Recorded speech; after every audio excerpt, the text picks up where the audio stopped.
Hey, I hope your day's going well. And I am excited about this video because I'm pretty certain that this will give you a new clarity on how people, including you and I, interpret Scripture. Even if you're aware of this content, you're going to see how well it ties to Christian unity. Now, before we start, we're going to briefly touch on two terms. The first one's exegesis and the second one is hermeneutics. Now, hermeneutics is defined as the principles that people use to understand what something means. Exegesis, it refers to the actual interpretation of a specific biblical text. So, when we apply the principles of interpretation, this is hermeneutics. When we begin to explain a biblical text or passage, then we're doing exegesis. Okay? So here we go. Now, in this video, I would like to give an overview of three things. The first one is going to be, what is hermeneutics? Number two, we need to know, why do we need hermeneutics? And then number three, where does hermeneutics fit in the grand scheme of things? Now, a lot of this content is going to come from several places. There's a book called Inductive Bible Study by Furr and Kostenberger, and then there's another book called Living by the Book by Howard and William Hendricks, and a podcast called the Hermeneutics Podcast. Now, I highly recommend that you check these out, and I'll put a link to them in the description below. In later videos, we're going to talk more about the various views that people have of the place and authority of Scripture in the church. But for today, I would like to see how hermeneutics can actually help the church to have more unity. So, number one, what is hermeneutics? If we look at hermeneutics as a science and art of biblical interpretation, this will beg the question of, what are we interpreting? Well, in our case, we're interpreting written communication, namely the Bible. Whatever sect, denomination, or viewpoint that people belong to that claim to be Christ followers, they all have some system of interpreting the Bible. Now, many just don't know what system that they actually are utilizing, or they don't realize that a particular hermeneutic has been taught to them. In fact, every time you and I talk with someone, watch TV, or read something, we're using intuitive principles to understand what's being said. Now, these principles, by definition, are hermeneutics. So let's break it down. When communicating and interpreting, it's important to know that there's 5 components of all communication, whether the content is written, verbal, or visual. 5 parts. So the 5 parts are the sender or the author, the encoding, the message, the decoding, and the receiver. Now, in the case of the Bible, the sender is the author of the book of the Bible. The message is the written text, and the receiver is the first intended audience. And the second would be you and I. So, whether I'm talking to my wife or a friend or reading the Bible, these 5 steps of communication, they're always happening. You have the person that's delivering the message. You have the language and culture to encode and deliver the message. You have the message itself, that's number 3. And then finally, you have the receiver who uses the same language and culture to decode the message. The second thing was, why do we need hermeneutics? Now, in most cases, interpretation is intuitive and it's spontaneous to you and me. We don't need to learn additional principles to read the news online or to chat with a friend, and this is because of at least 3 things. Number 1, we speak the same language. Number 2, we live in the same culture. And number 3, we live at the same time. So why do we need hermeneutics? Well, just remove one of these 3 things, just one of them, and you're going to need to utilize a different set of principles to interpret, right? Try reading something in English that is even a century or 2 old, and you'll find yourself having a hard time understanding what's being said. Now, the same goes for trying to understand someone from a different part of our country or even a different country. They're going to have different cultures, customs, idiomatic expressions, etc. Now, I remember when our kids were small, we lived in Maine for about 9 months.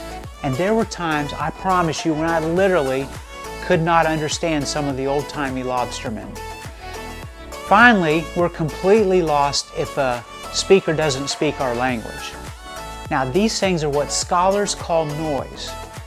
Noise is anything that interrupts the flow of communication between the sender and the receiver. Now, in the case of the Bible, the writers and the receivers normally didn't have these forms of noise. And so the intended audience could mostly understand what the biblical authors were saying. This means that they could understand what was being said automatically and unconsciously. It was just intuitive for them. However, for us as the secondary receivers trying to interpret the Bible, we don't have that same luxury as the intended audience receivers. See where I'm going with this? Now, when the Bible was written, the time, the language, and the culture was vastly different than ours. So, we're going to need a different set of rules or some additional rules to properly understand this ancient book. For now, we're just going to close with this thought, that hermeneutics is defined as the principles that people use to understand communication. Although this is normally automatic for us, if you introduce any form of noise between the sender or the author and the receiver, you're going to need additional principles to properly understand what's being communicated. And in upcoming video, we're going to see that there's actually 8 forms of noise, sometimes called gaps or distance, that exist between us and the proper understanding of the Bible. All right, so number 3 is, where does it fit in the scheme of things? Well, there's some major interrelated topics to cover in order to be able to achieve more unity in the church. Now, a useful system for understanding the Bible is certainly at the heart of it, and that's why I started with hermeneutics. The 2 following charts, they're going to help us to see where we're going in the following videos and also where hermeneutics fits into this picture. The first chart, it shows how it isn't an end-all, but simply an important component for our overall understanding of the Bible. Dr. Abner Chow would chart hermeneutics something like this. Hermeneutics plus original languages plus ancient culture informs our exegesis, which informs our biblical theology, which informs our systematic theology. Now, since many include original languages and ancient culture as part of the process of hermeneutics, we will too. So, if you recall, we said that hermeneutics is the principles used to interpret Scripture, and exegesis is the actual interpretation of a specific text. To understand how exegesis informs our biblical theology and how biblical theology informs our systematic theology, we're going to cheat a little by discussing 2 principles that we will utilize to help guide us in understanding the Bible. Now, there's 7 in total, and we'll discuss these in a future video. For now, let's peek at the 2 that will help in our current conversation. Number 1 is the harmony principle. Any given portion of the Bible can have only that meaning which harmonizes with the doctrine of the Bible as a whole. There will be continuity between books of the Bible. The second principle that will help us to understand a few things is the progressive principle. Later revelation may clarify, complete, or even supersede earlier revelation. So, what's biblical theology? Well, Wayne Grudem says that biblical theology gives special attention to the teachings of individual authors and sections of Scripture, and to the place of each teaching in the historical development of Scripture. Biblical theology focuses on the understanding of each doctrine that the biblical authors and their original hearers, or the readers, possessed. Okay, so systematic theology. He goes on to say this about systematic theology. Systematic theology, on the other hand, makes use of the material of biblical theology and often builds on the results of biblical theology. Furthermore, systematic theology focuses on summarizing each doctrine as it should be understood by present-day Christians, you and me. All right, so the second chart shows some topics that we need to better understand how to gain more unity. Now that we've looked at hermeneutics, we need to understand who exactly is the church. Along with that, of course, is who gets to determine who's in and who's out.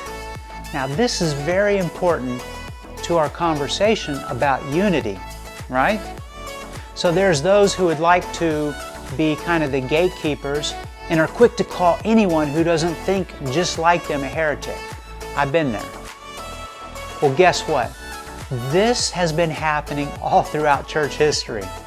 In fact, the ancient church would say that all of us Protestants today, whether we're conservative, liberal, or progressive, are heretics. Why? Well, because on January 3rd, 1521, the Pope formally declared Luther to be a heretic. Of course, this would carry over to any who opposed the Catholic teaching at the time and joined the Protestant movement. So next would be how we got our Bible. It didn't just fall out of the sky, and we have to understand its origins to help us better understand the Bible's role in the church. We also need to understand what is evangelical conservative Christianity. And of course, we want to learn about what is progressive Christianity too, and how do the two differ. So this was just an overview, and in the next few videos, we're going to dive deeper into why it's so important for us to utilize proper hermeneutics to correctly understand the message of the Bible. See you on the next one.